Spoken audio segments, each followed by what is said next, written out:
Morning students, स्वागत है आपका मेरी साइंस क्लास में।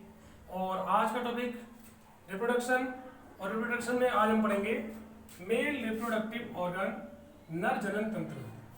जैसा चित्र में आप देख रहे हैं, ये नर जंतु का नर जनन तंत्र है।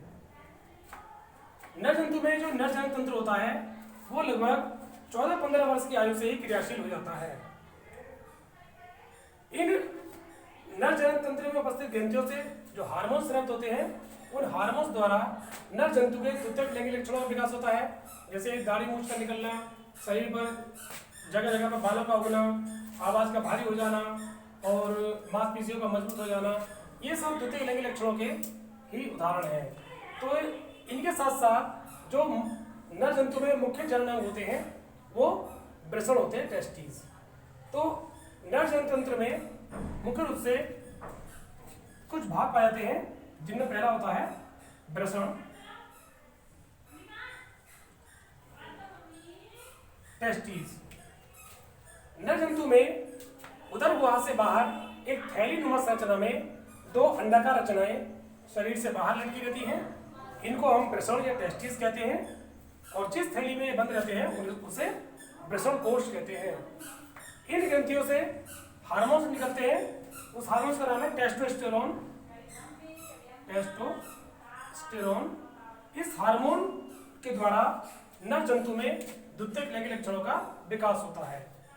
इसके साथ एक दूसरी ग्रंथि जुड़ी होती है जिसे कहते हैं एपिडिडाइमिस, जो कि नर जनन तंत्र का दूसरा भाग है। इसे कहते हैं एपिडिडाइमिस।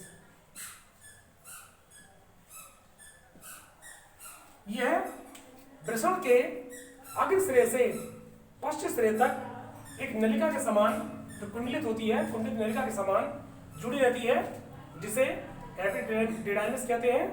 यह लगभग 6 सेंटीमीटर लंबी नलिका होती है। वृषण से निकलने के बाद शुक्राणु इस ग्रंथि में ही पोषण प्राप्त करते हैं और कुछ समय तक संचित रहते हैं।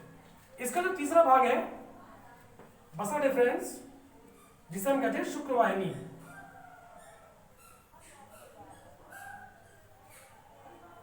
प्रत्येक टेस्टिस वृषण से एक पतली नलिका एपिडिडाइमिस से होते हुए शुक्राशय में खुलती है। इस नलिका को हम वास डिफरेंस या शुक्रवाहिनी कहते हैं। इसके द्वारा वृषण में उत्पन्न होने वाले शुक्राणु एपिडिडाइमिस से होकर इस नलिका द्वारा होते हुए शुक्राशय में एकत्रित होते हैं।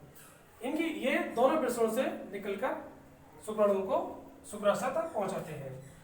जो चौथा भाग होता है इसका वो है सेमिनल वेसिकल्स या शुक्राशय।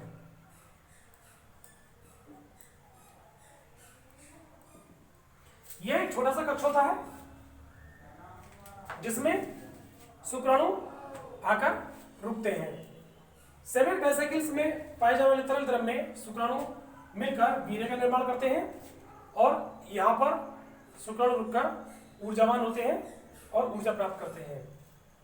और इसका जो अगला भाग है वो होता है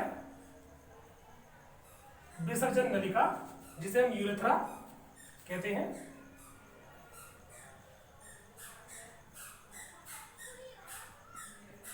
विसर्जन नलिका या इसे मूत्र नलिका भी कहते हैं।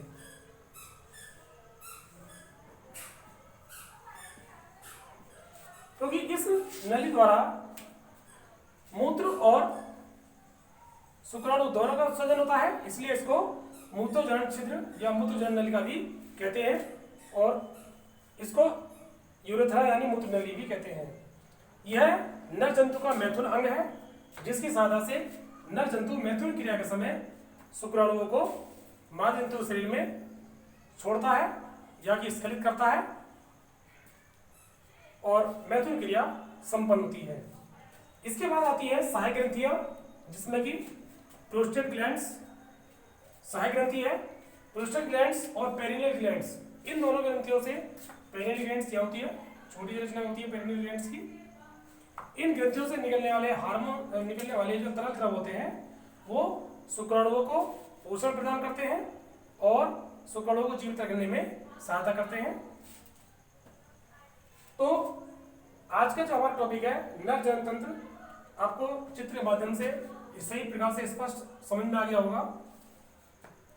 और अगर आपको कोई दिक्कत आती है, कोई समस्या आती है, तो आप पर्सनल फोन करके मुझसे पूछ सकते हैं। और इससे आगे अगले टॉपिक में हम मिलेंगे मानव जंतु के जनन तंत्र के बारे में। आज का हमारा टॉपिक समाप्त होता है। धन्यवाद। Students, welcome back. नर जंतु के द्वितीयक लैंगिक लक्षण। नर जंतु में लगभग 14 से 16 वर्ष की आयु में नर जनन क्रियाशील हो जाते हैं और इनसे नर हार्मोन्स टेस्टोस्टेरोन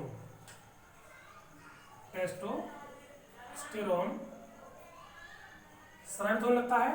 और इस टेस्टोस्टेरोन हार्मोन के द्वारा बालक में यौवन आरंभ प्रारंभ होता है, जिसके कारण नर जंतु में या बालक में अनेक द्वितीयक लैंगिक लक्षण विकसित होते हैं, जिनके द्वारा बालक पूर्ण वयस्क बनता है।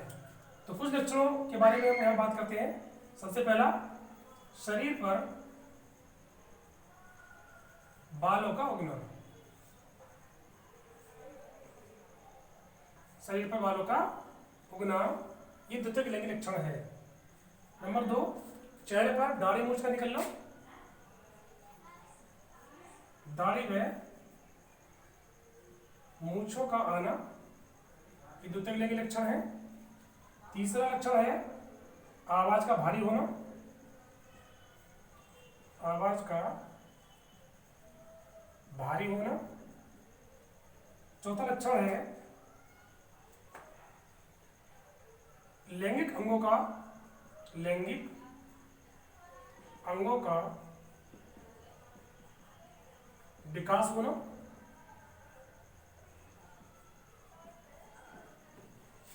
पांचवा लक्षण है सीने का चौड़ा होना व मांसपेशियों का मजबूत होना। मांसपेशियों का मजबूत होना।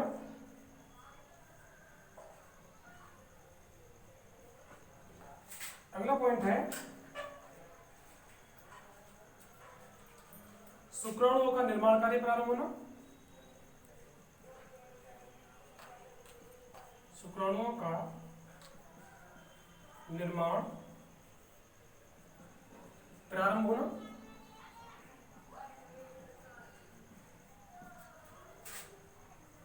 सातवां पॉइंट है विपरीत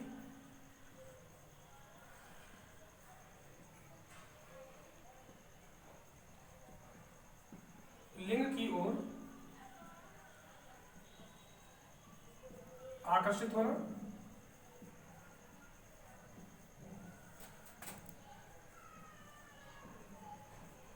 आदि अनेक द्वितीयक लैंगिक लक्षणों का विकास होता है। और ये सभी जो लक्षण विकसित होते हैं वो नर हार्मोन्स, जिसे हम टेस्टोस्टेरोन कहते हैं, इसके कारण ये लक्षण सभी उत्प्रेरित होते हैं और इनका नर जंतु में विकास होता है। तो आज का हमारा टॉपिक नर जंतु के द्वितीयक लैंगिक लक्षण भी समाप्त होता है और कल मिलेंगे नेक्स्ट वीडियो में। धन्यवाद।